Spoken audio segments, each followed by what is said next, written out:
Okay, for those of you who don't know me, I'm Ray Patterson. I'm the Associate Director of the Saltman Center for Conflict Resolution. Thanks for coming today. Today we have a joint co-sponsored event by the Saltman Center for Conflict Resolution, the Saltman Dispute Resolution Society, the Black Law Students Association, the Minority Law Students Association, the Organization of Women Lawyers, and Sports and Entertainment Law Society, all because of you. This is very good.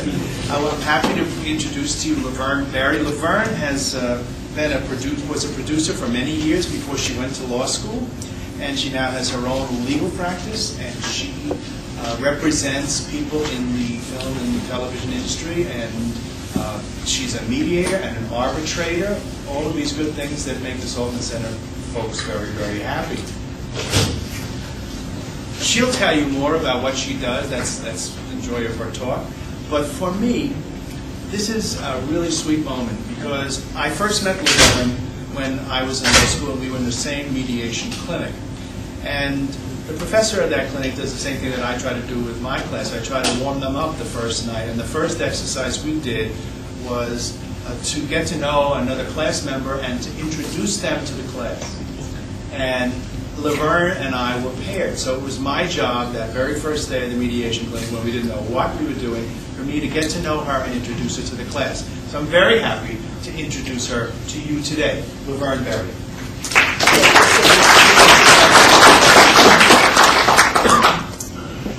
Thank you so much for having me. When I was 10 years old, I wrote my first script. Not that I've written very many, but I wrote my first script. And back in that day, there was only one television in the home, and you watched your television with your parents. And my parents watched a lot of things that old people wanted to watch, and I didn't particularly. But they watched Perry Mason.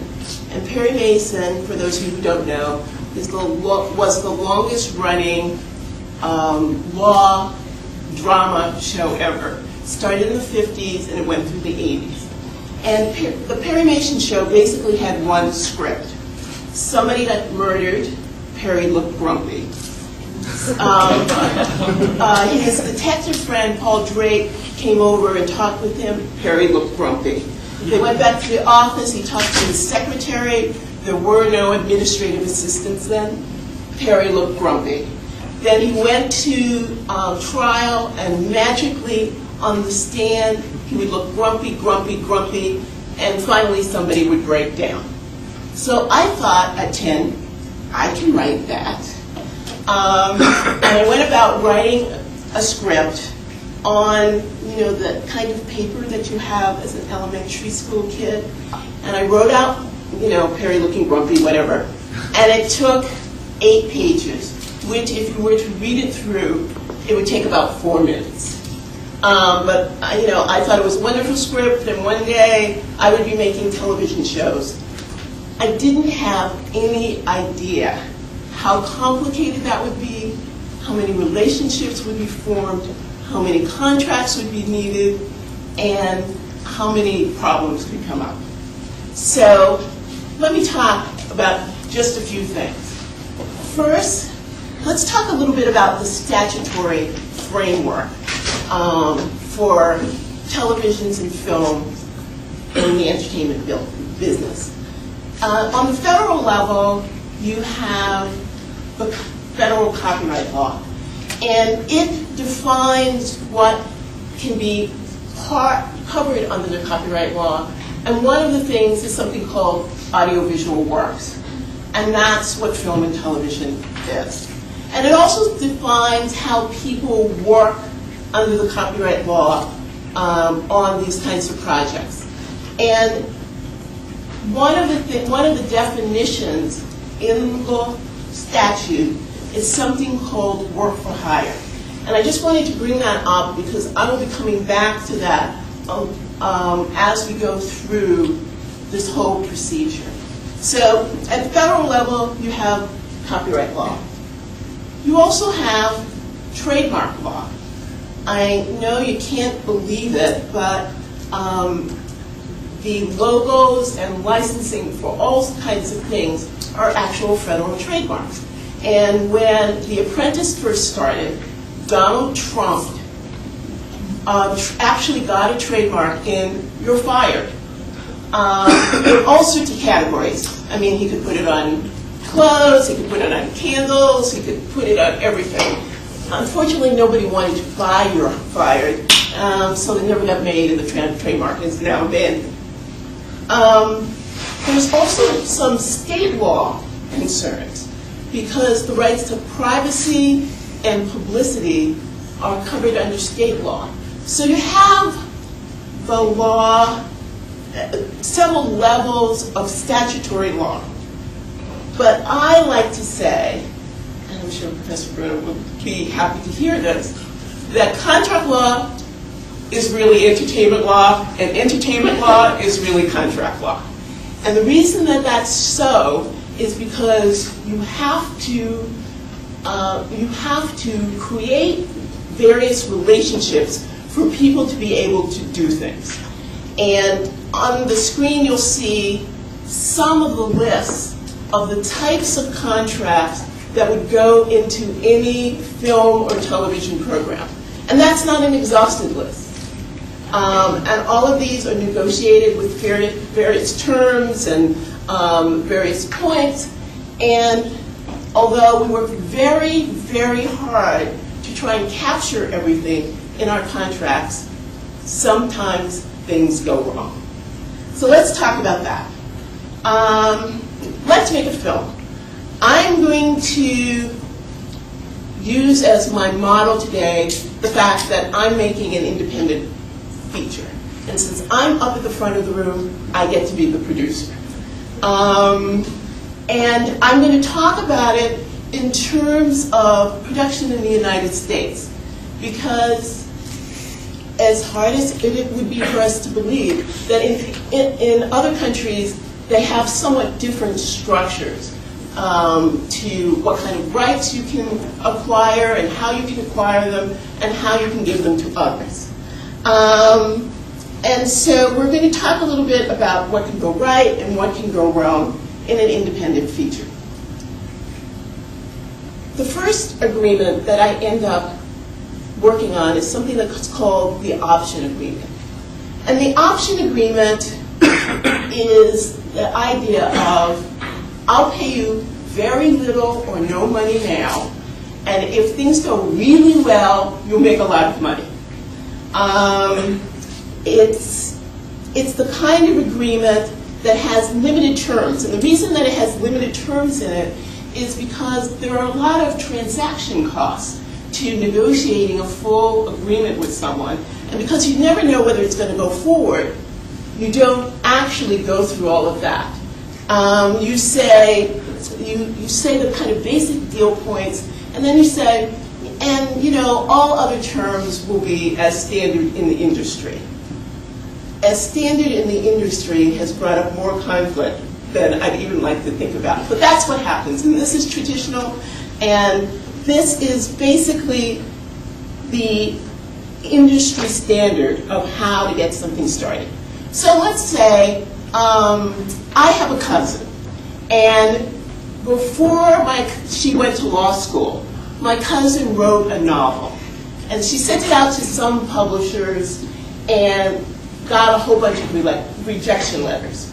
So she put it in the back of her closet. But I actually read it before she put it in the back of her closet. And I think it's pretty good.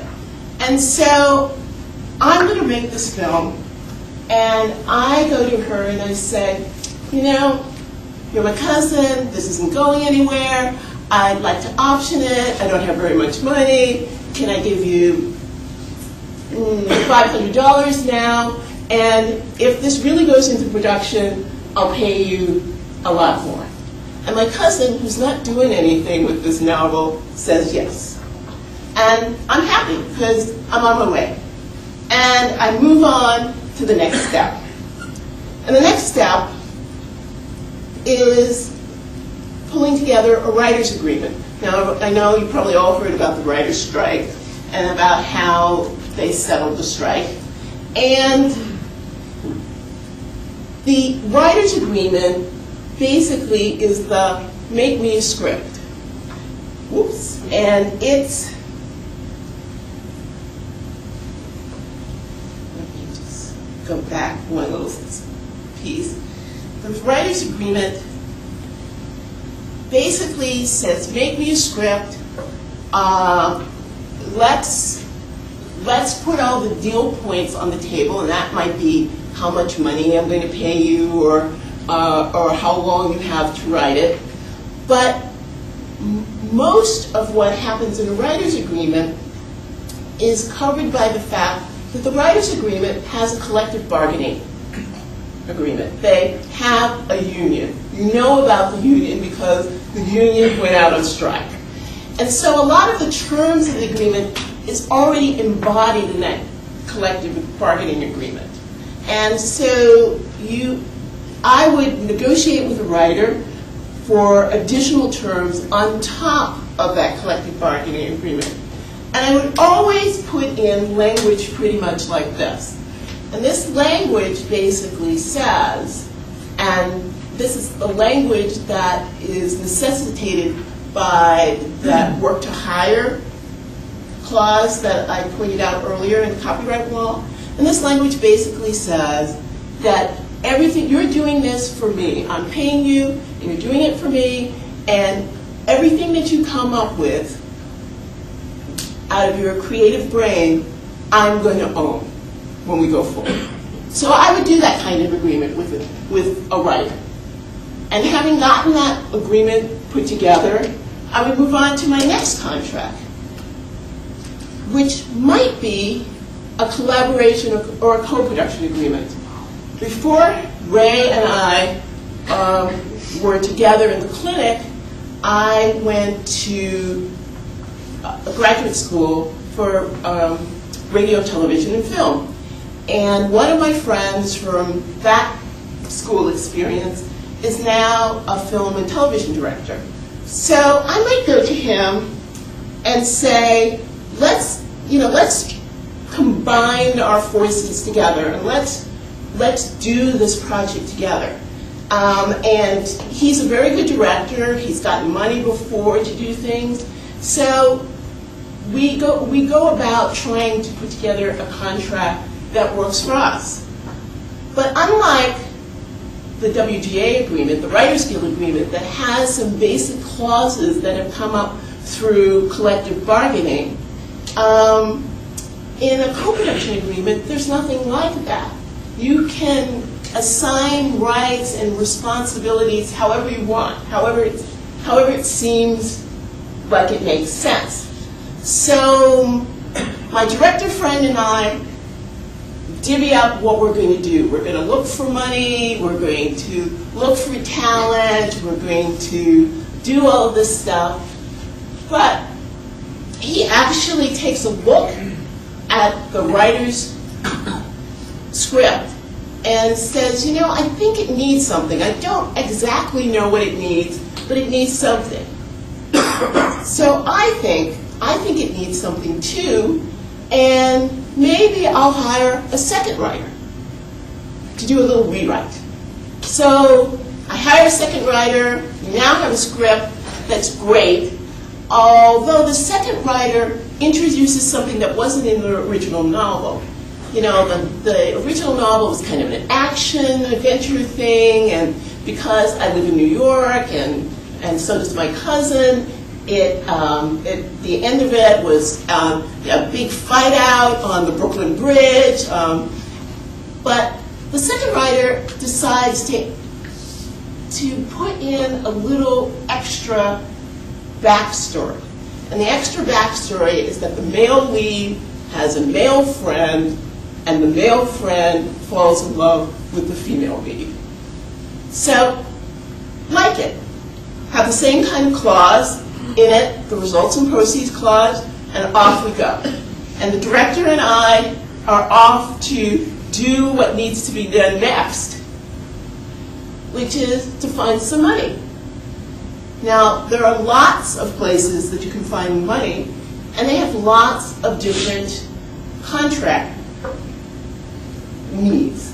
I mean, almost everybody starts with people that are close around them. And maybe those are all gifts, and maybe there are no contracts to that. Maybe you just, whine a lot and mom writes a little check. Or maybe you get grants. And they're governmental grants, and they're financial grants, foundation grants, and a lot of independent films go the granting route. My organization that I'm president of the board is New York Women in Film and Television, and we actually give grants. We give grants along with our sister organizations around the country for people to finish films. So we feel if you can get far enough along in something, maybe we can help you cross the finish line. So we give grants. And they're also investors. And investors may really like what you're doing, but the reason that they're there is to actually have something to make money. So we probably, because of the kind of film we have and how long it's going to take, we get all of this kind of money. And except for the money that I'm getting from mom, they all have contracts. Then, when we've got the money, we move on to the production agreements. Because, as everybody knows, there are a lot of people on the crew. And there may be other guild production agreements, like the Writers Guild, where there are collective bargaining. And so maybe the director of photography would be in a guild, or makeup and hair, and we would do the same kind of agreement that would have some terms that would be part of the collective bargaining and some terms that would be part of the deal. And we would go through all of those. Maybe there would be a lot of non-guild people involved. And the non-guild people would be a lot more like the collaboration agreement. It would be two parties just contracting around rights and responsibilities without any basis in a collective bargaining agreement. And maybe they're just third parties that are not really part of the film business. Like we've all now heard about product placement, how computers or laptops are inside of films and they make agreements around that, how you contract for just the basic equipment to get your film done, and how you contract for your basic needs when you're out on the shoot. Because as we all know, the most important thing out of the shoot is lunch. And so contracting with your caterer is really important, trust me. So you get the production done with all the hassle that happens on production, and then you go on to try and do distribution agreements. You want somebody to see your film once you do it. And I've worked very hard on this film with the writers, with the director, with all the financiers. Now I need to make sure that the film gets sold somewhere. And often with distribution agreement, I'm looking at certain things, like, hold on just for a second, like who has the leverage? And most of the time it's not the creator, it's the distributor. And what type of distribution is it going to be? Are you going to give all rights to one person or one company? Or are you going to share rights? You get the television, but you get the theatrical, and you over here, you get the home video? Or are they going to be overlapping rights? And that's happening now because whenever you go through a period where there's new technology, it's hard sometimes to define, what's the difference between video on demand to download, video on demand that you can download from a cable company, or video that's being sold by a video distribution company. Those things kind of overlap. So you work through the various contracts with the various distribution companies. I've done that on my film. I think I've done everything right. I think that nothing will go wrong. I'm wrong. Many things will go wrong.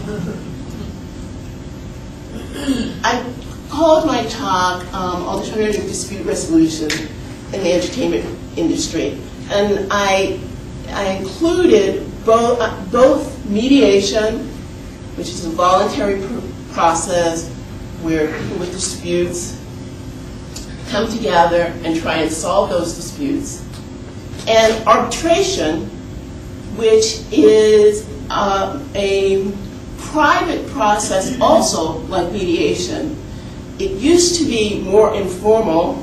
It's getting to look a lot more like litigation, by which all the parties agree to have one or more arbitrators listen to the dispute and decide. And in the entertainment business, both of these processes come to play. So we've gone through the whole contracting process. Let's loop back around and talk about what can go wrong and how you can solve it. Remember my cousin? Remember the option agreement? Remember little money down a lot later? And I audited that agreement. You know, as we went into production, I gave her a boatload of money. And what do you think happened? It was a short agreement with some unclear terms.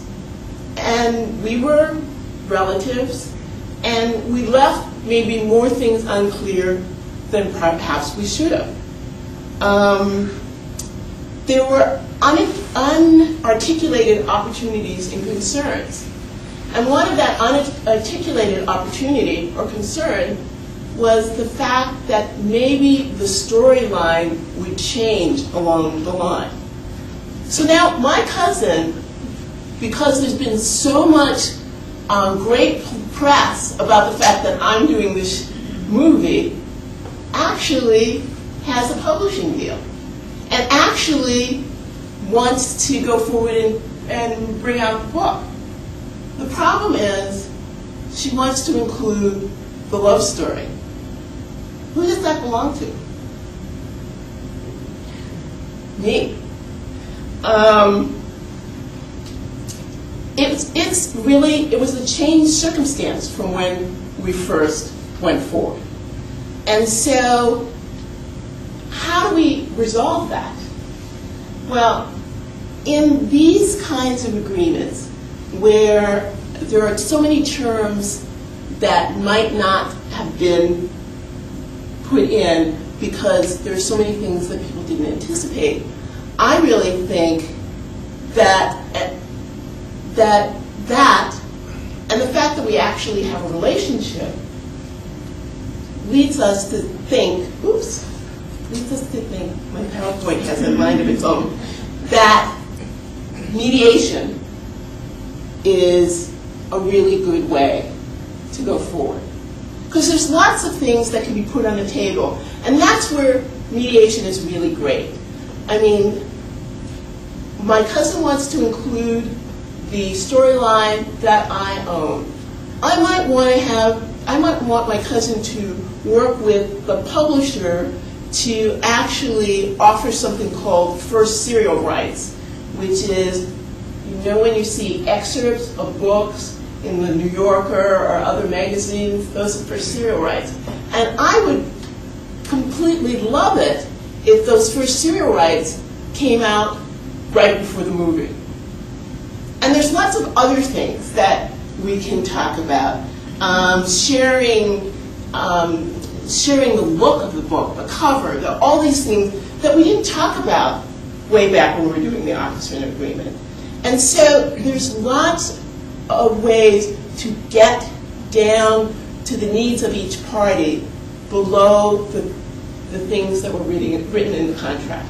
So I think for these kinds of agreements in the entertainment business, and option agreements are not the only one, but mediation is a great tool. The writers' agreement. Remember, we had the WGA agreement and the collective bargaining, and they have heavily negotiated master agreements, and there are certain kinds of industry expectations. Well, now I find that the second writer thinks that the backstory of the love story that he created is equally as important as the work that the first writer created. So there's a conflict there. And in the world of television and film and other kinds of entertainment things, credit is all. And so a whole fight develops about whether it's going to be co-written or written, whole thing. And what happens with a lot of the collective bargaining agreements is that they've anticipated us. Not just the writers, but the directors. They've anticipated a lot of these things. And they have a setup for arbitration.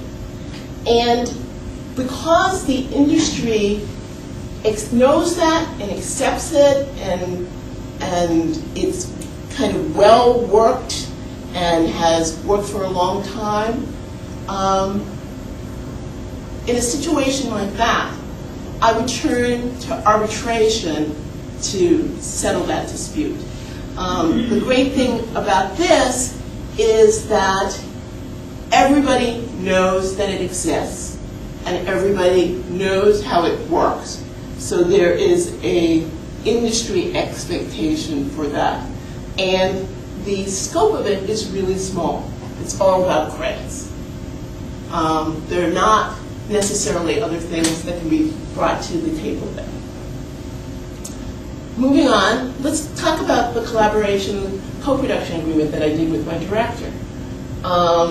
As it turned out, he directed, but I also brought in a fabulous, I was the person that found the cinematographer, and she was fabulous, and she did a lot of stuff too. So I think his directing was great, but it wasn't the only thing that made the movie.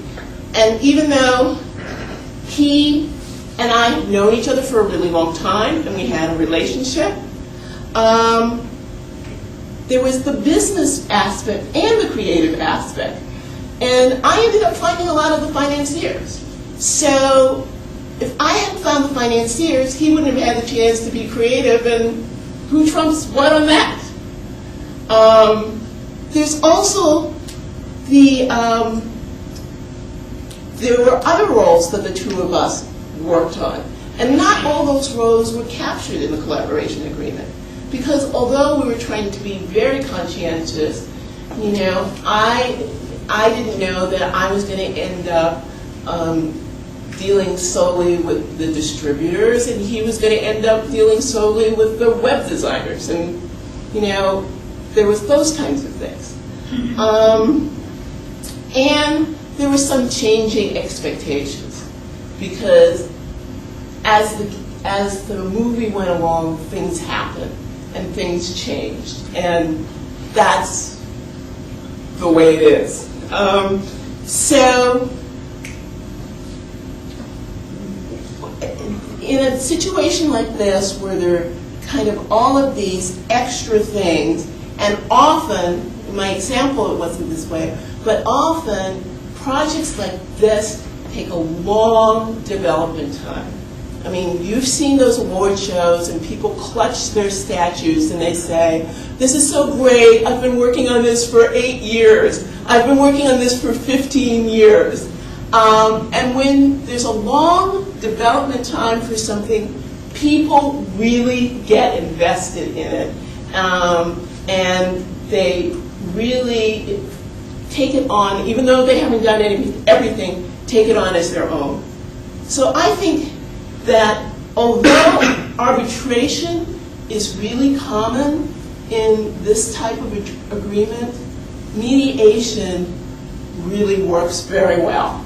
And I've worked with a number of co-producers, in this kind of situation, and it works great. And I was saying in Professor Patterson's class last night that I was working with some co-producers, and they got to delivering the film, and the director wanted one cut, and the producer wanted another cut, and it was holding up getting the film to the distributor. And we went into a mediation, and we found out that what the producer really wanted is to really be able to go on the film festival circuit with her cut of the film. So the producer and the director came up with this solution, and I'm telling you, they had been fighting for 6 months. They came up with the solution that whenever the producer went out, she could show her version of the film. And that was a really simple fix to something that had totally bogged them down, and totally something that may have been in the contract, had been in the contract that the director would have final cut, but this solved a really bad relationship and business problem. Let's talk a little bit about the production agreements. There are the guild agreements that we talked about, like the Writers Guild and those sort of things. There are a lot of non-guild agreements also that might come to play, and it's particularly if you're doing a real independent production, there may be no guild. That production that costs $300,000 or $500,000 may be done non-guild. And so some of those agreements look a little bit more like the collaboration and co-production agreements. They may change, they may have different needs, you're not paying people a lot of money, and so you may be able to, in a mediation, work through situations that you might not in other ways, certainly not in litigation, and maybe not even in arbitration, because in arbitration, the arbitrator is really looking at what's on the contract and really trying to interpret that. And so in those deal memo situations, you might have a lot of room for mediation. When you have fully realized, and this is what happens sometimes if you have enough time and if things go well, you may make little deal memos for things, and then along the line have the opportunity to make the long-form agreements. And that's where you get a chance to put in all the things that you think could happen and might happen. And usually in arbitration, usually in long-form agreements, arbitration is the standard. And part of the reason that arbitration becomes the standard, either in guild, mostly in guild and non-guild, is because the contract is there, it's all there, and you should be able to hand it over to an arbitrator, and the arbitrator should be able to decide. Well, I'm on the ABA, Alternative Dispute Resolution and Entertainment Task Force, and one of my jobs, which I have to tell you I have not been successful at yet, is to try to get the guilds to say that even though arbitration is there for these long-form agreements and for things like that, things come up that might be better solved with mediation. There is a project for the construction industry, which, when you say construction, Hollywood film, that doesn't necessarily seem like the same thing. But it's very similar in a lot of ways, because the construction industry works that there's somebody, there's an architect, and then a builder, and they're up at the top, and then there are a lot of subs. And that's what happens on a film. There are a lot of folks up at the top, and then there are a lot of people that come in freelance on that film.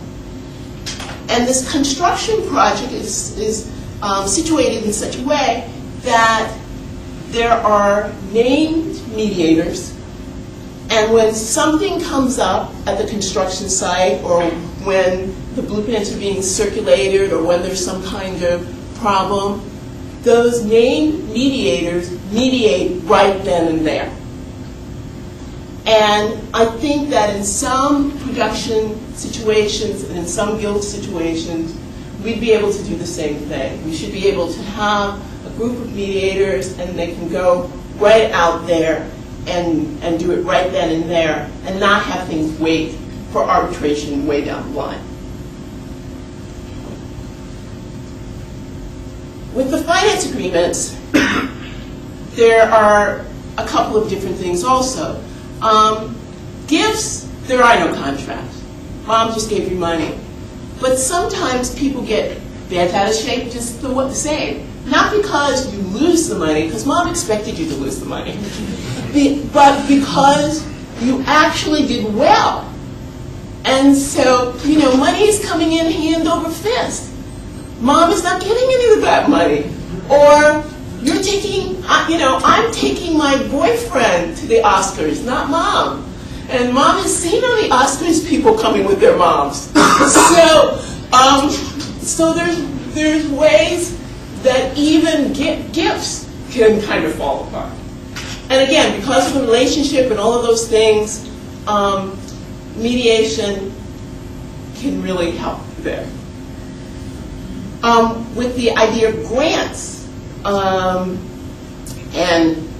unexpected results in grants, again, it's been the kind of thing where mediation would really be great, because if you're a grantor, basically you want your name on something that's good, and even if there's a problem down the line, you want to know that it's getting solved. But to date, grantors haven't done a lot of work in that field, and that's going to be a little uphill battle. But it's certainly something where there's lots of opportunity. With the financiers, on the other hand, they're used to litigation, and not much of an inroad has been done there. Maybe if I come back in 5 years, I can say something different about that. And finally, with the distribution agreements.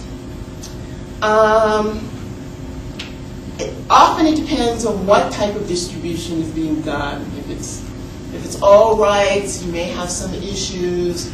If it's split rights, there are different kinds of issues. And as I said, it's these overlapping rights, there are even more issues. But what's standard in the industry is different depending on a couple of things. It's sort of what country. If I do my movie here and then I sell it to a French distributor, the standard in the industry is arbitration, because they don't want to come to my court and I don't want to go to their court. That doesn't mean that mediation can't work, and can't work for a number of things, but probably written into the agreement is an arbitration clause. And that's kind of the way it is, and that hasn't been changing much. But certain parts of the domestic industry has been changing some. And the standard has been litigation, because a big company can pound you over the head and make you, and drag it out and cost you lawyers' fees. Or arbitration if it has some international component. But mediation is becoming more common, because some distribution companies, some cable operators, some folks that actually get out there and distribute want to seem like good citizens. So there are tons of contracts, and there are tons of things that can go wrong. And there was, back when I was a kid, a show on television called The Naked City, and they always ended with the line, "There are 8 million stories in the Naked City, and this has just been one of them." Well, there are more than 8 million stories in terms of the kinds of relationships that happen in the industry, in the entertainment industry. And my take on this has just been one. Thank you so much. And I'll take any questions. Yes? Your comment on writer's arbitration reminded me of when I was watching the DVD of Deadwood. There was one of the features about the writer-creator David Milch. Mm-hmm. And the actors were talking about how great he is because he always listens to them. And then it cut to the show being filmed, and one of the actors is saying, well, wouldn't it be better if I said such and such? And Milch said, that's great, let's go with it, but don't arbitrate for fucking credit. Now, how much would it take to be arbitrable? If an actor suggested one line, is that enough? So that was a bit of an exaggeration. Yeah, that was. You have to either add a fair amount of dialogue or structural change or part of a new scene or something like that. But that does happen. Anyone else? Wow. Yes. Just in general, how do you become an arbitrator for the industry? I started because I was working first as a producer, and then I worked in the public television station in New York doing program sales. I actually worked to get their own properties sold overseas and into home video and other kinds of markets. And so I was really interested in ADR, although I didn't know a lot about it. And so I went to the American Arbitration Association and said, I do these kinds of sales. I work a lot with the royalties that come in from these sales, and I'm very good at that. Do you ever have a need for it? And they did. They had arbitration over that one very thing, royalties.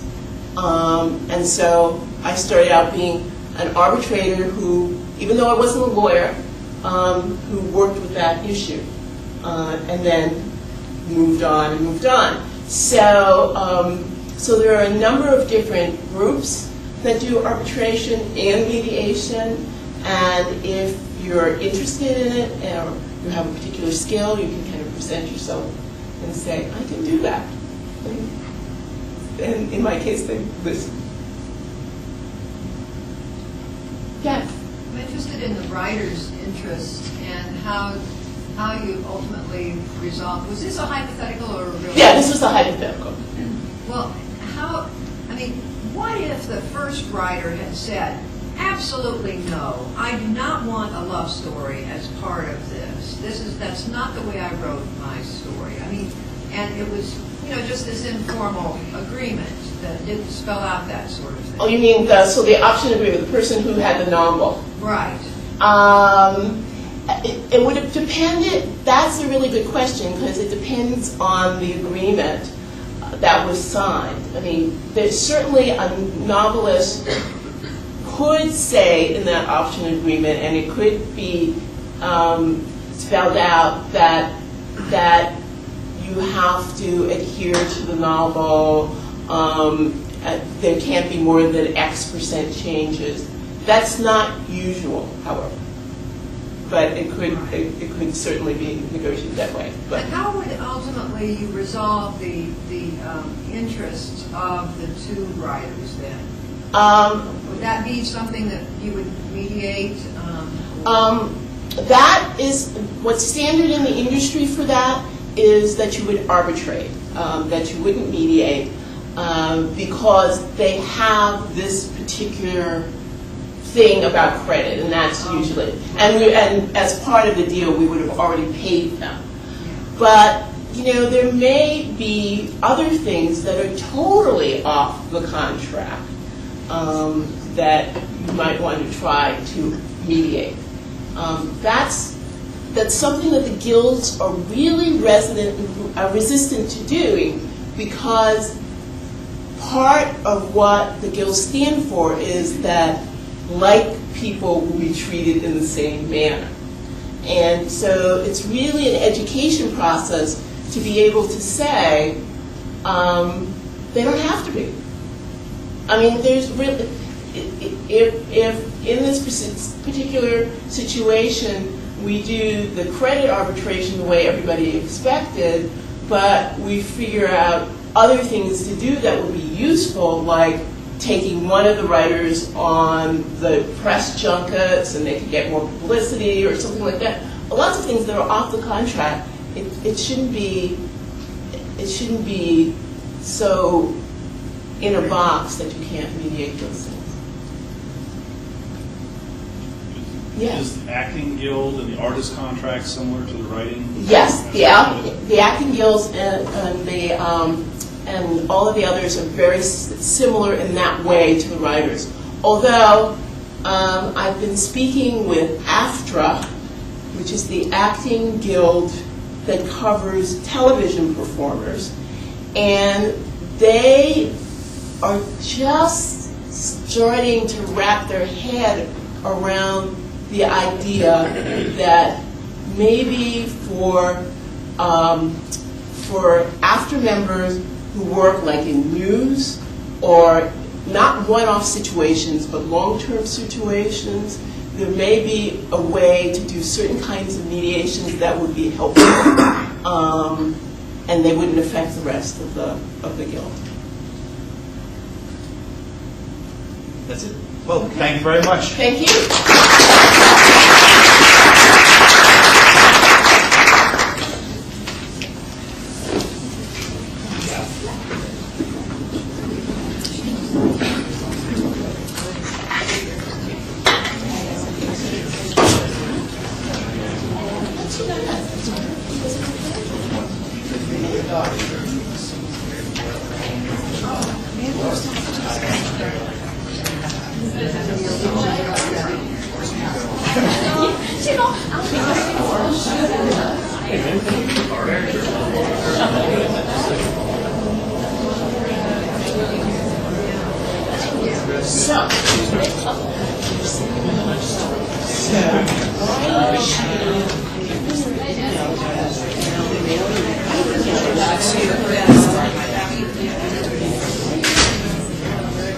What area? Well, I'm just interested in mediation.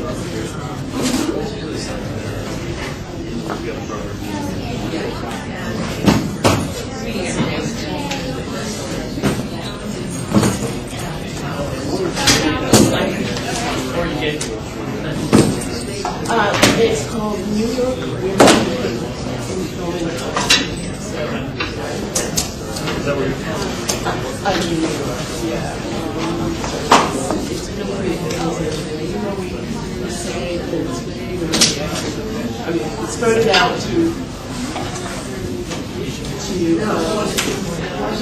foster a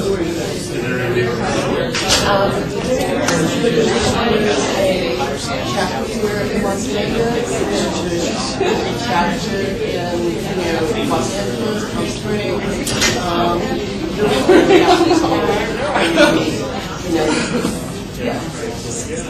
There are 20 chapters in the United States and 40 chapters around the world.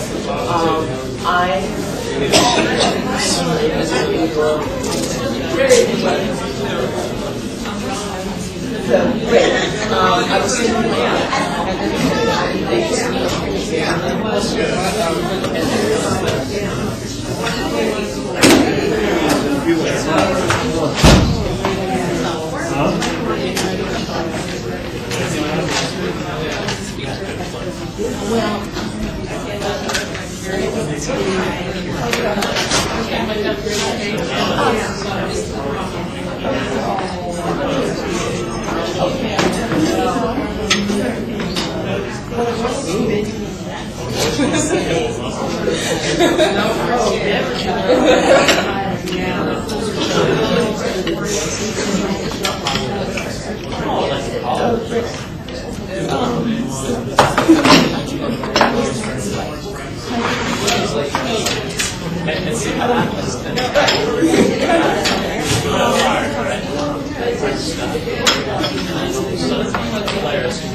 Shoebox on the door.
And only, I mean, if somebody,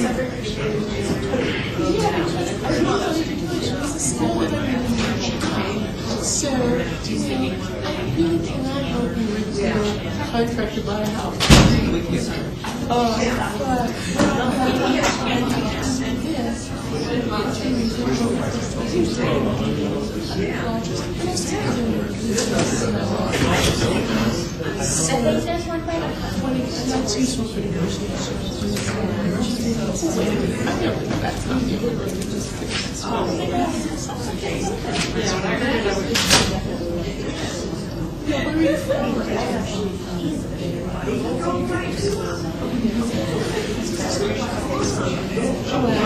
I mean, there was a Bay Area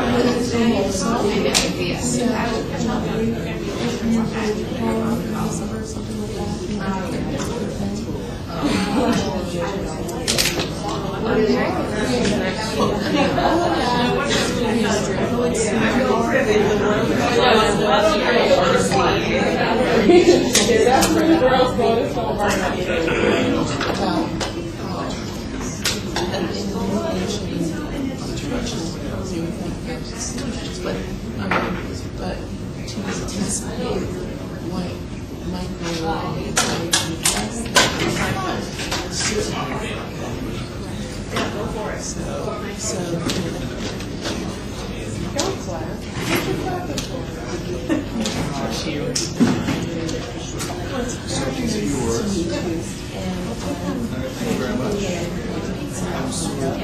but I definitely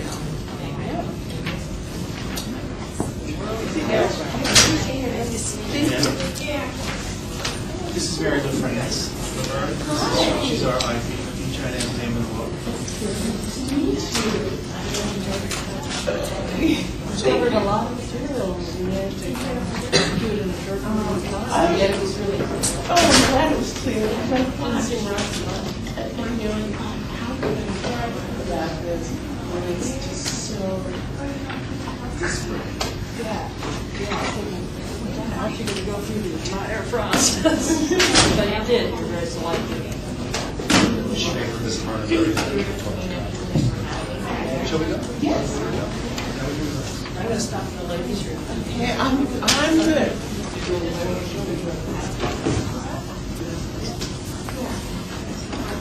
Regarding transportation?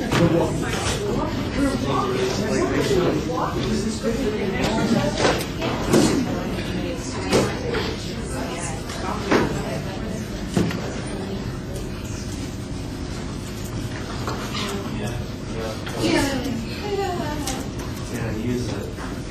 Pretty heavily. And I use it pretty heavily more this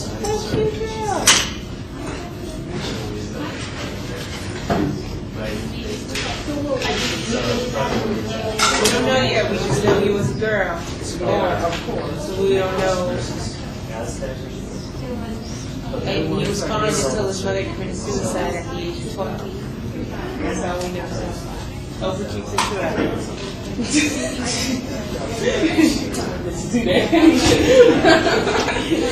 Over keeps it true.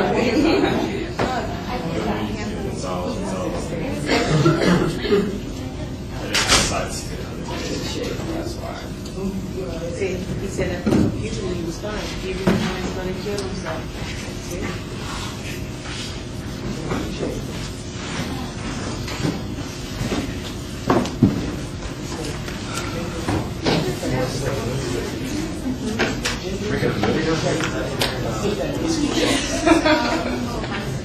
Oh, Parker. Yeah, that's gonna be a good story. Explain a lot about why you're involved.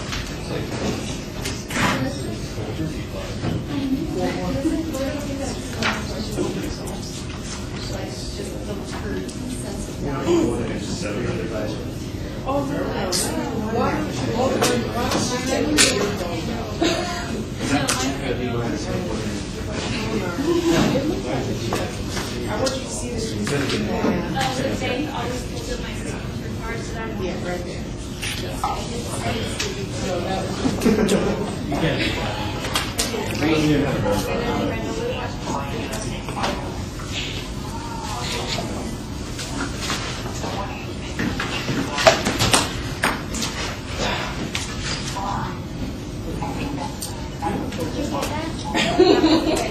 Who said that?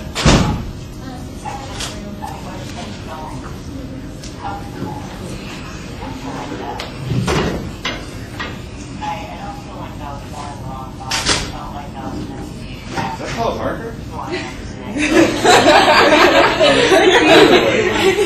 Yeah, no, you got the opposite. It's Paul Parker.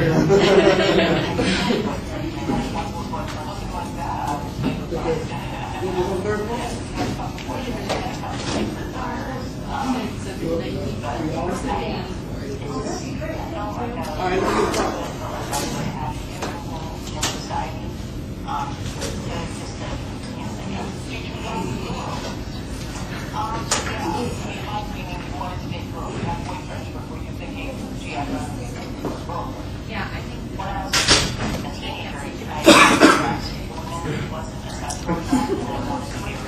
Why are you watching this? He's pregnant. Is that the swing box? Yeah, he's pregnant. He, she, Yeah, he's that